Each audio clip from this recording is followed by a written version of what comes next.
법무법인 율촌 송연창 변호사님께서 채용부터 퇴직까지 30분 만에 살펴보는 노동법 포인트라는 주제로 발표를 해 주시겠습니다. 여러분, 송연창 변호사님 큰 박수로 맞이해 주시기 바랍니다. 박수 부탁드립니다.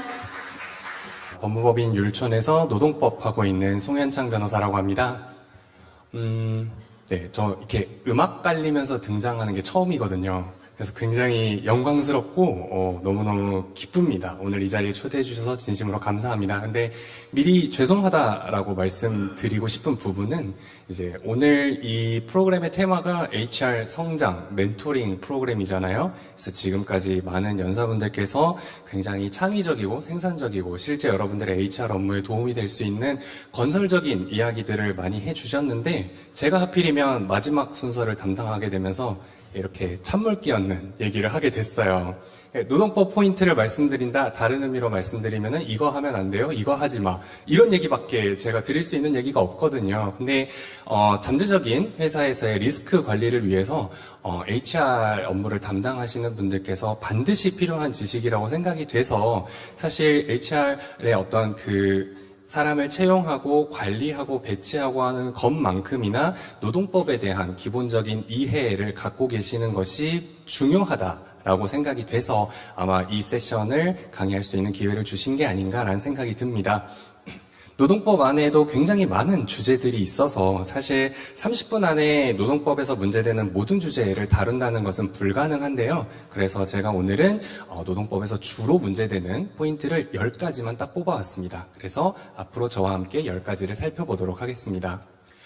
제가 생각하는 노동법의 가장 큰 특징은 노동법은 이야기라는 거거든요. 그러니까 뭐 회사에서 업무를 하시다 보면 뭐 회사법, 세법, 공정거래법 다양한 법률들 아마 접해 보시게 될 텐데 재미가 없잖아요. 다 돈 얘기고 규제 얘기고 이러는데 사실 노동법은 사람 이야기입니다. 어떤 사람이 회사와 만나서 이 회사에서 일을 하게 되다가 어떤 갈등을 빚고 문제가 발생해서 회사를 떠나게 되는 결국 물론 정년퇴직하면 제일 좋고요. 사직서 내고 안녕히 계세요 여러분 하고 나가면 더 좋겠지만 그게 아니라 이제 징계가 있거나 해고를 당하거나 해서 마무리가 되는 이 각각의 과정에 대해서 노동법이 두루두루 규율을 하고 있어요. 그래서 실제로 많은 분들은 노동법 이슈라고 하면 보통 이제 해고에서만 문제되는 사안 아닌가라고 생각하시는 경우가 많은데 그렇지 않다라는 점을 말씀드리기 위해서 이 슬라이드를 준비를 했습니다. 그래서 앞으로 이 각 단계에서 문제되는 포인트들 총 10가지를 살펴보실 텐데요.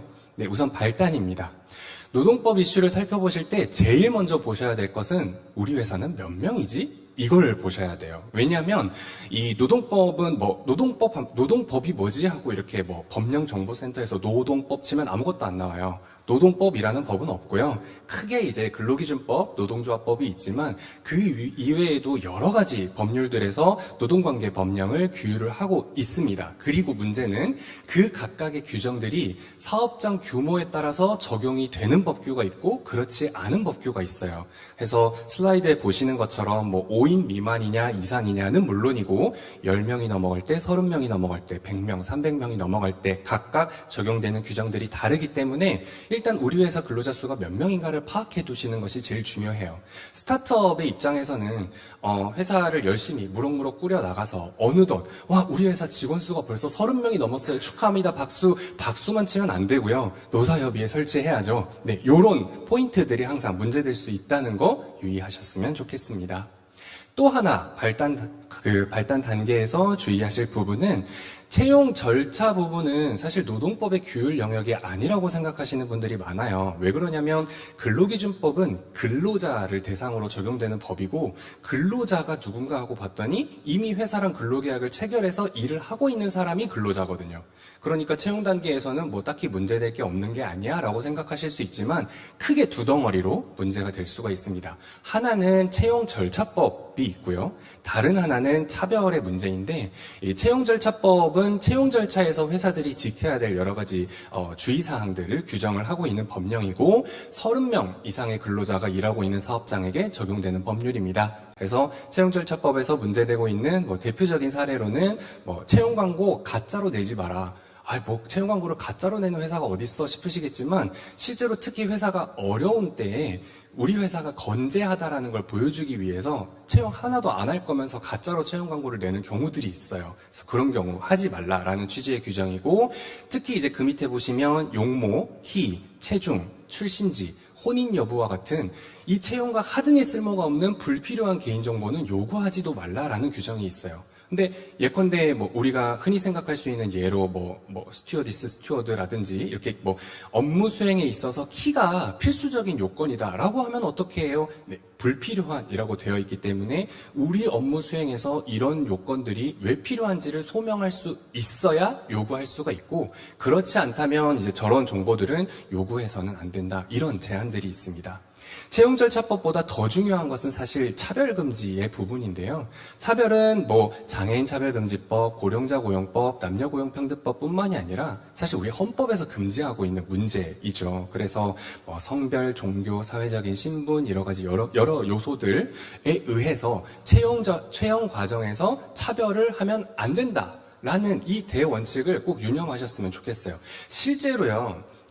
최근에 문제됐던 사례 중에는, 금융회사였는데, 금융회사에서 이미 일하고 있는 직원의 구성 비율을 봤더니, 여자가 80%, 남자가 20%밖에 안 되는 거예요. 그래서 이 인사팀에서 좀 인위적으로 우리 회사에서 좀 남자 신입사원들을 좀 많이 뽑아서 회사의 성비를 맞춰야겠다라는 생각을 가지고, 똑같이 면접 시험을 봤는데 그 점수의 커트라인을 남자랑 여자랑 다르게 설정을 했어요.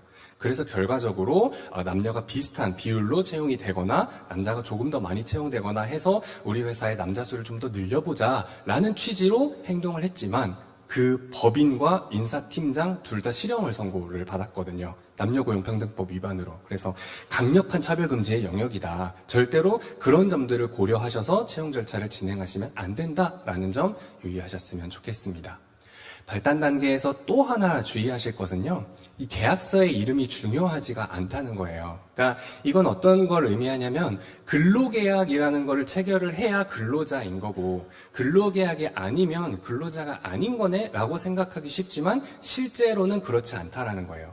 주로 문제되는 두 가지 영역이 임원분들, 그리고 도급계약의 상대방인데요.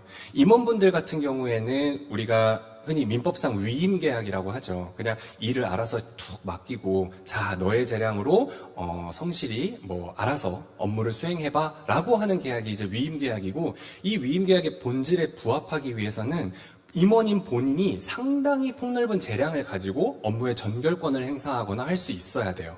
근데 이름은 임원인데, 이름은 막 이사 엄청 멋있어요. 근데 실제로 일하는 양태를 봤더니 다 감나라 배나라 하면은 네, 감 놓겠습니다, 배 놓겠습니다 하고 일을 하면 위임계약서를 쓰고 들어왔지만 실제로는 근로자로 인정을 받을 수 있다는 거예요. 근로자로 인정을 받게 되면 근로기준법에 따른 굉장히 강력한 보호 효과를 누릴 수가 있는 거고요. 도급계약 같은 경우도 마찬가지인데, 예컨대 이제 이 일을 통째로 맡겨요. 자, 이 일을 완성시켜 주십시오. 도급계약이라고 하는 것은 일의 결과를 보는 거거든요. 돈 주고 일 맡기면 일 다 하고 나서 그 결과물만 받아오는 거예요. 예컨대 저는 이제 로펌에 근무를 하지만 제가 이제 명함을 들고 다니잖아요. 로펌에서 명함 못 만들잖아요. 그러니까 명함 만드는 업무를 명함업체한테 도급을 맡기겠죠. 그러면 완성된 결과물만 보고 이쁘네요, 아니면 제가 요구했던 거랑 다르네요, 결과물 고쳐주세요 라고 할 수 있는데, 예를 들어서 어떤 사람한테 제 명함 대신 만들어주세요 라고 하면서 일하고 있는데 가만히 뒤에서 모니터를 들여다봐요. 폰트 좀 13, 14 하면서 막 일일이 다 감나라 배나라 하고, 색깔 마음에 안 드니까 RGB에서 G만 1 올려봐요 막 이렇게 하면 이게 무슨 도급계약이냐 그거예요. 그래서 근로계약인지 여부는 실질을 본다. 그럼 그 실질의 본질이 뭐냐? 지휘명령이 있느냐? 지휘명령이 있느냐? 쉽게 말하면 감나라 배나라 업무 수행 과정을 개입하느냐에 따라서 근로자인지 아닌지가 결정이 되기 때문에, 계약서 이름을 위임계약이다, 도급계약이다 이렇게 정해놨다고 해서 전부 다 근로기준법의 보호 영역에서 벗어날 수 있는 건 아니다라는 점까지 말씀을 드리겠습니다. 발단에 뭐가 많죠. 네, 끝으로 발단해서 말씀드릴 부분은 기간제 근로자를 사용하실 때 주의하실 부분이 굉장히 많다는 점이에요. 특히 이제 새로 성장해서 커져나가는 사업 같은 경우에는 회사 입장에서도 앞날을 예측할 수가 없어요. 이 사업이 잘 될지 망할지 모르는 상황에서 정규직으로 전부 채용을 했다가 예컨대 사업 성적이 예상보다 부진해요. 그러면 이분들 다 어떻게 하지라는 고민에 빠질 수밖에 없고, 그렇기 때문에 주로 이제 신규 사업 같은 것들을 진행하실 때 기간제 근로자를 사용하시는 경우가 많은데, 이제 연역적으로 이제 기간제 근로자 보호에 관한 법률 기간제법은 이 IMF 이후에 비정규직 근로자들이 증가하면서 기간제 근로자를 보호하기 위해서 만들어졌고, 그 내용의 핵심은 기간제 근로자는 2년 이상 쓰지 마라. 2년 이상 기간제 근로자를 채용하면 이 기간 없는 걸로 치겠다. 정규직으로 보겠다라는 게 기간제법의 핵심이에요. 근데 이제 이렇게만 규정을 만들어 놨더니 그래? 2년은 써도 되는구나. 2년 쓰고 끝내야지 라고 다들 착각을 하시는 거죠. 그래서 기간제법도 개정되고 판례도 여러 번 등장하면서 기간제 근로자를 보호하기 위한 굉장히 많은 법리가 만들어졌어요. 예컨대 이 기간제 근로자 같은 경우에는 같은 일을 하고 있는 회사의 정규직하고 근로조건을 절대 차별하시면 안 되고요. 기간제 근로계약을 2년이 아니라 3개월 단위, 6개월 단위로 끊어가지고 2번, 3번, 4번 갱신할 때마다 갱신 기대권이라는 게 점점 강해져요. 그래서 예컨대 한 2번 갱신하다가 1년 지났네, 저 이제 그만 만나죠? 라고 했을 때 갱신 기대권을 주장하게 되면 부당해고로 판단될 수가 있는 거예요. 그리고 마지막에는 이 2년을 꽉 채워가지고 계속 갱신을 해왔을 때 정규직으로 전환될 거라는 기대권까지 판례가 인정을 하고 있습니다. 그래서 기간제 근로자는 굉장히 여러 가지 보호 법리들이 작용을 하기 때문에 기간제 근로자를 기간을 정해서 고용한다고 해서 반드시 그 기간만 사용하고 근로계약 관계를 종료할 수 있는 건 아니다. 신중하실 필요가 있다라는 점까지 말씀을 드리겠습니다. 네, 이제 전개인데요. 근로계약의 전개 과정에서는 크게 한 2-3가지 정도가 문제가 돼요. 그 중에 하나는 이제 인사발령인데, 회사가 직원들과의 관계에서 직원들에게 부여하는 업무라고 하는 것이 영원불멸할 수가 없잖아요. 왜냐하면 사업도 계속해서 변화하고 성장하기도 하고 어떨 때는 축소할 수도 있고 인사부서를 서로 바꿔서 발령을 해야 될 필요도 있고 해요. 그래서 기본적으로 우리 판례는 인사발령에 대한 회사의 재량권은 인정을 합니다. 인정을 하지만 그 재량권이 회사가 갖는 권리를 남용했다라고 판단할 때는 이 인사발령은 다 무효로 봐요.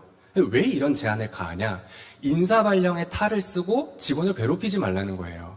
그럼 어떤 기준을 가지고 인사발령의 정당성을 판단을 하냐? 크게 3가지인데요. 일단 첫째는 업무상 필요성이에요. 그러니까 회사가 어떤 인사발령을 하려면 이게 정말 업무상 필요에 의해서 내린 인사발령인지를 보자는 거예요. 그래서 이 요건을 무조건 갖춰야 되고, 둘째로 설령 업무상 필요성이 있다고 치더라도 근로자에게 어떤 불이익이 가해지는지를 같이 살펴요. 예컨대 저희 율촌에서 제주특별자치도의 신규 기업 유치 활성화를 위해서 제주 분사무소를 개설을 하고 저보고 제주도 가서 일하라고 해요. 그러면 회사 입장에서는 제주도에 사업을 진출할 필요성이 있기 때문에 업무상 필요성은 비교적 쉽게 인정이 되겠죠. 근데 생활상 불이익은 어때요? 전 서울 살잖아요. 제주도를 출퇴근하려면은 새벽 4시에 리무진을 타고 김포공항에 가서 첫 비행기를 타야 포도시 출근을 할까 말까 하는 출퇴근 시간이 굉장히 길어지는 불이익이 생기잖아요. 이런 걸 같이 보겠다는 거예요. 그래서 2개를 비교 형량해서 어느 쪽이 더 큰지를 따져서 인사발령의 정당성을 판단하고, 마지막 3번째 요건은 부가적인 요건인데, 왜 이 근로자와의 협의 요건을 부가적인 요건이라고 말씀을 드리냐면 판례가 인사발령의 정당성을 인정할 때는 저 2가지 요건이 인정이 되면 설령 협의 절차가 다소 미진했다 하더라도 정당하다라고 말하는 반면에, 이 인사발령이 부당하다라고 판단할 때는 저 2가지 요건 중에 뭐 하나가 잘못됐을 뿐만 아니라 너는 협의도 안 했잖아, 이렇게 얘기를 하거든요. 그래서 이 3번째 요건은 제가 덧셈 표기로 해두었습니다. 또 하나 문제가 되는 거는 사규예요. 사규는 함부로 바꿀 수 없다. 요게 이제 이 슬라이드의 핵심인데, 어떤 의미를 갖냐면, 보통 이제 새로 생겨서 성장해 나가는 회사일수록 직원 구하기가 어렵잖아요. 앞에 블라인드 하이어에서도 여러 번 말씀해 주셨듯이 이제는 직원들을 오히려 찾는 게 어려운 시대가 도래하는 거예요. 그러니까 우수 인력을 유치하기 위해서는 우리 회사에 굉장히 여러 가지 복지 혜택을 마련하는 거죠. 막 헬스장도 무료, 조식도 무료, 중식도 무료, 석식도 무료. 석식이 무료면은 밥 먹고 야근하라는 건가? 아무튼 뭐 이런 여러 가지 막 복리후생들을 막 규정으로 만들어 놓고 우리 회사는 이런 엄청난 혜택이 있습니다. 오세요라고 했는데 실제로 회사를 운영하다 보니까 점점점 회사의 경영사정이 안 좋아지는 거예요. 그래서 이 복리후생을 좀 바꿔야겠다라고 했더니 사규는 함부로 바꾸지 말래. 왜냐하면 회사에 정해진 규정이 있으면 처음 규정을 만들 때는 법보다 불리하지만 않으면 회사가 재량으로 만들 수 있는데 이 규정을 직원들에게 불리하게 바꿀 때는 근로자 과반수의 집단적인 동의를 받아야 돼요. 안 그러면 이 규정을 못 바꾸거든요. 그래서 사규는 함부로 바꿀 수 없다. 근데 여기까지 말씀을 드리면 이게 규정으로 만들면 여러 가지 곤란한 문제가 생기는구나. 우리 그러면 이거 규정으로 만들지 말자라고 하면서 그냥 내부 기한문으로 시행을 한다든지 직원들을 대상으로 이렇게 PPT 띄워놓고 설명을 한다든지 그 다음에 딱히 규정은 없는데 그냥 관행상, 관습상 이렇게 해오다가 나중에 좀 어려워지면 이거 없애야겠다라고 생각하실 수가 있어요. 그런데 우리 판례는 취업규칙의 형식을 가리지 않습니다. 실질이 근로자들에게 적용되는 준칙이라고 판단이 되면 그게 기한문이든 설명자료든 전부 다 취업규칙으로 인정을 해요. 그렇기 때문에 이런 꼼수는 통하지 않는다. 또 하나 관행 같은 경우에도 이게 반복돼서 굳어져서 우리 회사에 관습화됐다라고 인정이 되면 이 관행을 뒤집어 엎을 때도 취업규칙하고 똑같이 근로자 과반수의 집단적 동의를 받아야 돼요. 그러니까 형식이 중요하지 않고 회사 안에 어떤 룰을 만들 때에는 신중하실 필요가 있다라는 점이 이 슬라이드에서 말씀드리고 싶었던 부분이었습니다. 네, 위기 단계로 넘어왔는데요. 가장 많이 이제 HR 담당자로서 고민이 되시는 부분은 사실 저성과자에 대한 부분일 거예요. 근로계약을 우리 일반 민사법리로 접근을 하게 되면요. 사실 저성과라고 하는 건 채무불이행이거든요. 근로계약은 회사는 직원에게 돈을 준다. 직원은 회사에게 근로를 제공해라. 이 두 가지 의무가 서로 등가 교환이 이루어져야 이게 근로계약이다라고 말을 할 수가 있잖아요. 근데 저성과라는 건 이 사람은 회사로부터 돈은 받는데 일은 안 해요. 이 소리예요. 그러면 일반 민사법리에 따르면 이거 채무를 불이행한 거네? 계약 해지할 수 있겠네? 라고 생각하지만 근로기준법은 근로자를 해고하기 위해서 굉장히 엄격한 요건을 요구를 해요. 법에서는 근로자를 해고하려면 정당한 이유가 있어야 한다라고 얘기를 하고 이 정당한 이유가 대체 뭔지에 대해서는 아무 설명이 없어요. 그래서 판례가 나서요. 그래서 법원은 여러 가지 해고 유형들에 대해서 이 해고가 인정되기 위해서는 이런 것들이 필요해 라고 설명을 하고 있는데 저성과자 같은 경우에 업무 성과가 낮다는 이유로 그 근로자를 해고하려면 이걸 다 지켜야 돼요. 다 시간이 모자라기 때문에 일일이 읽을 수는 없지만 평가를 제대로 해야 되고 상대적으로도 아니고 진짜로 객관적으로 낮아야 되고 핵심적인 것은 그 기간이 길어야 되고 회사가 개선할 수 있는 기회까지 부여했는데도 그래도 개선이 안 돼야 저성과자 해고가 정당하다라고 봅니다. 그래서 최근에 저성과자 해고의 정당성이 인정된 대법원 사례를 보면 무려 11년 동안 저성과 상태에 있었고 전체 평가 대상 직원이 10,000명이 넘었을 거예요. 11,000명 정도 되는 11,000명이라고 치면은 11,900명 중에 11,899등 이런 사람 같은 경우에는 저성과자 해고의 정당성을 인정한 사례가 있는데 유사한 사안에서 이 저성과로 판단된 기간이 한 4개월 남짓이었던 경우에는 해고의 정당성을 또 반대로 부정한 사례가 있거든요. 그래서 저성과라는 이유만으로 해고하기는 쉽지 않고 해고가 어렵다 그럼 어쩌라는 거냐? 당연히 답을 드려야 되니까 여기에서 요구하는 요건들을 준수를 하셔야죠. 이 요건들을 준수하는 게 뭘 의미하냐? 이 저성과자의 성과를 개선하기 위한 노력을 회사도 하라는 거예요. 그럼에도 불구하고 개선이 안 되면 그때 비로소 해고를 고려할 수 있다라는 게 이 슬라이드의 포인트입니다. 다름 하나는 요즘 최근에 많이 문제가 되고 있는 직장 내 괴롭힘과 성희롱에 관한 문제인데요. 직장 내 성희롱은 남녀고용평등법에 예전부터 규정이 있었고 직장 내 괴롭힘 같은 경우에는 2019년에 규정이 들어와서 시행된 지가 얼마 안 된 조항이에요. 뉴스에서 괴롭힘과 성희롱에 관한 이야기들은 많이 보셨을 테니까 대충 이게 뭘 의미하는지는 알겠는데 오늘 제가 말씀드리고 싶은 것은 HR을 담당하시는 입장에서는 회사에 규정된 여러 가지 의무들이 있다라는 점을 알고 가셨으면 좋겠어요. 그러니까 회사에 어떤 괴롭힘이나 성희롱 행위가 발생했을 때 이거를 덮어버리고 싶은 유혹을 많이 느끼실 수가 있거든요. 왜 그러냐면 직장 내 괴롭힘 사건이 외부로 알려지게 되면은 일단 기사가 나죠. 기사가 나면 일단 네티즌들은 그 회사를 먼저 욕하기 시작해요. 그리고 소비재를 판매하는 기업 같은 경우에는 막 불매운동 같은 게 발생하죠. 그런 미래의 모습들이 상상이 되면 아 이거 우리 회사 안에서 좀 알아서 잘 덮어야겠다라는 유혹을 느끼게 되고 당사자들 이렇게 둘이 불러놓고 사과하세요 이래가지고 사과하면 난 역시 훌륭한 관리자야 이렇게 생각하실 수가 있는데 그러면 안 된다는 거예요. 법에서 요구하고 있는 요건들이 있어요. 일단 조사를 해야 되고요. 피해자에 대한 그 피해자와 가해자를 분리 조치를 해야 되고요. 조사를 해서 괴롭힘이나 성희롱 행위가 사실로 판단이 되면 징계 조치를 해야 되고요. 피해 사실을 신고했다는 이유만으로 그 신고자한테 불이익한 조치를 해서도 안 되고 이 신고 사실에 대해서 비밀 누설 금지 의무도 있어요. 그래서 예컨대 내가 인사 담당자인데 누가 직장 내 성희롱 신고를 어제 했어요. 근데 내용을 들어봤더니 너무 충격적인 거야. 그래서 이렇게 너무 입이 근질거려서 야 대박 막 이러면서 야 뭐 어느 부서 무슨 과장이 만졌대 이렇게 얘기를 하면 과태료가 되는 거예요. 그래서 이런 여러 가지 규정들이 있기 때문에 반드시 잘 인지하시고 준수하셨으면 좋겠다라는 말씀을 드릴게요. 네, 제가 빠르게 강의를 진행해달라는 요청을 받아서 어느덧 결말 부분에 왔는데 결말 부분에서 드리고 싶은 제일 첫 번째 주제는 사직에 관한 얘기예요. 과연 사직을 막을 수 있을까요? 그러니까 일하다 보면 당연히 여러 가지 이유로 회사를 떠나는 경우가 있겠죠. 앞선 강연에서도 최근 젊은 20, 30대일수록 2, 3년 이내에 이직하는 비율이 높다라고 설명을 주셨잖아요. 근데 사직을 하려고 하면 회사 입장에서는 굉장히 당황스러워요. 왜냐하면 이 사람이 맡고 있던 업무도 있고 그래서 당장 이 사람이 그만두게 되면 펑크가 나게 되고 회사는 또 새로 채용 공고를 올려서 채용을 진행해야 되고 시간이 필요하잖아요. 그래서 제일 많이 말씀하시는 게 저런 거예요. 후임자가 채용될 때까지는 책임 있는 자세를 보여주세요. 전세 계약이에요? 보통 전세 계약에서 이런 얘기 많이 하잖아요. 세입자 구해야 나가실 수 있어요. 그래야 보증금 드려요. 이런 얘기 많이 하는데 요거 과연 가능할까요? 또 하나 제일 많이 하시는 말씀이 한 달은 일하셔야 된다고 들었어요. 일단 한 달은 일해주세요. 이런 얘기들 많이 말씀하세요. 이게 가능한지에 대해서 설명을 드릴게요. 한 달 얘기가 어디서 나왔냐면 민법에서 나왔어요. 그러니까 우리 그 고용계약은 기본적으로 민법의 내용이 있어요. 민법의 내용이 있는데 내용이 너무 부실하니까 근로자들을 보호하기 위해서 근로기준법을 별도로 만든 거거든요. 이 민법의 내용을 보면 사직의 의사표시를 하면 그 효력이 한 달 뒤에 생긴다라고 돼 있어요.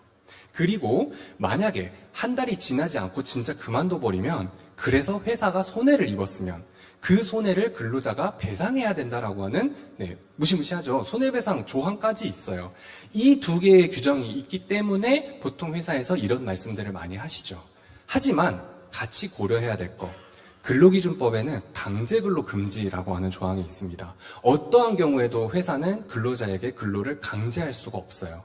그래서 근로기준법이 민법의 특별법이기 때문에 1개월 후에 효력이 발생한다라고 하더라도 저 사직하겠습니다라고 말하고 그 순간 그 사람이 회사를 떠나버려도 회사 입장에서 이 사람을 붙잡을 수 있는 방법은 없습니다.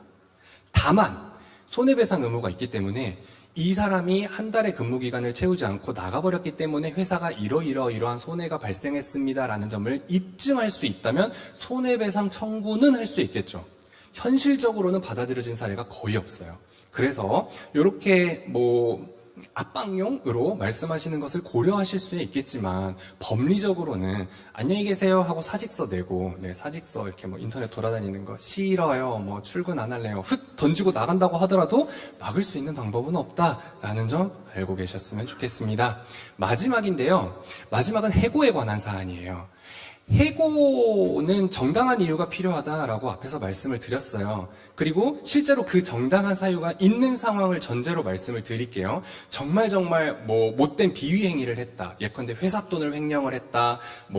누구를 폭행을 했다라든지 충분히 해고가 인정될 만한 사유가 있어서 회사 입장에서는 이분과는 더 이상 근로관계를 유지할 수가 없어 라고 생각이 돼서 해고를 했는데 기업의 입장에서 불가피하게 근로관계를 종료해야 되는 경우도 당연히 있으니까 그래서 해고를 했는데 그 실체적 정당성과 별개로 정말 황당한 이유로 이 해고가 무효로 판단되는 경우가 너무 많습니다. 그래서 이 슬라이드를 굳이 소개를 해드린 거고요. 어떤 경우에 해고가 무효로 판단이 되냐? 대표적인 사례는 서면 통지예요. 모든 해고는 서면으로 통지를 해야 되거든요.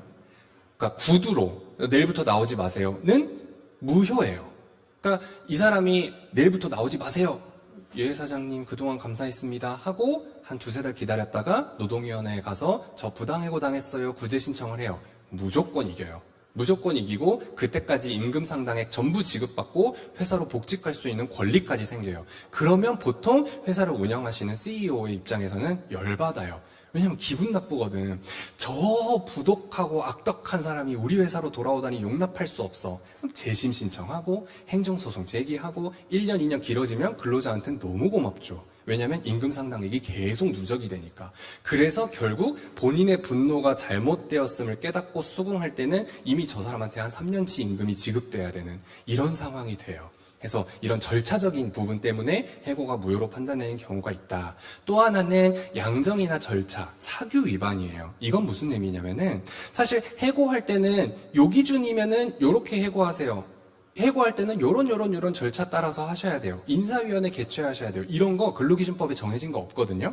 근데 대부분의 회사에는 양정과 절차에 대한 규정이 있어요. 보통의 취업규칙을 들여다보시면은 이런 규정들이 있는데 우리 판례가 뭐라고 얘기를 하냐면 규정이 없으면 안 지켜도 된다. 이 해고가 정당한지는 법원이 볼게. 근데 규정이 있으면 너희들이 지키겠다고 스스로 만든 규정인데 왜 스스로 이걸 안 지켜? 규정 위반이야. 이 해고는 무효야. 이렇게 판단을 해요. 그러니까 해고를 하실 때에는 실체적 정당성과 상관없이 우리 회사 내부적으로 정하고 있는 양정에 관한 기준, 절차에 관한 기준이 있는지를 보고 그런 규정들이 있다면 반드시 그것을 준수해서 해고 절차를 진행을 하셔야 돼요. 아니 규정이 뻔히 있는데 이걸 안 지키는 경우가 있을까 싶지만 굉장히 실제로 많이 발생하는 사례이고요. 이렇게 해서 부당해고로 판단이 돼서 횡령을 한 사람, 성희롱을 한 사람, 성추행을 한 사람 복직하는 경우를 전 너무 많이 봤기 때문에 이런 점들을 주의하셨으면 좋겠습니다. 네, 이렇게 해서 발단부터 전개위기, 결말에 이르기까지 근로관계에서 나타날 수 있는 노동법적인 쟁점 10가지를 뽑아가지고 짧은 시간 안에 간략히 소개를 드렸습니다. 네, 이 내용을 가지고 노동법에 대한 전반적인 내용을 이해할 수 있다라고 제가 말씀을 드리기엔 무리가 있지만 전체적으로 봤을 때 이 HR 업무를 다룰 때에는 어떤 전략적이고 인사적인 관점 이외에도 항상 이 노동법적인 관점을 같이 고려하면서 우리가 업무를 해야겠구나라는 이 점만 안고 가시면 저는 오늘 강의에 도움이 될 거라고 생각을 합니다. 네, 경청해 주셔서 감사합니다. 고맙습니다. 네, 고맙습니다. 송현찬 변호사님께서 말씀해주신 노동법 이야기를 끝으로 오늘 저희가 준비한 모든 발표는 여기까지입니다. 오늘 준비한 업계 전문가들과 현직자들의 다양한 강연을 통해서 여러분께서 최적의 해법을 찾을 수 있는 시간이었기를 진심으로 바라보도록 하겠습니다. 그리고 지디넷 코리아에서는 오는 10월 자벤피플 커넥팅 데이즈라는 이름으로 시즌2 프로그램을 기획하고 있습니다. 3일 동안 코엑스에서 진행이 되는데요. 더욱더 다양하고 알찬 프로그램들을 준비하고 있으니까요. 여러분들 계속해서 관심과 응원을 보내주시기를 바라겠습니다. 자, 정말 오늘 긴 시간 동안 현장에서 그리고 또 온라인으로 함께 해주신 모든 분들께 감사 말씀을 드리겠습니다. 그럼 이것으로 오늘 HR 테크 커넥팅 데이즈 마치도록 하겠습니다. 함께 해주신 모든 분들 고맙습니다.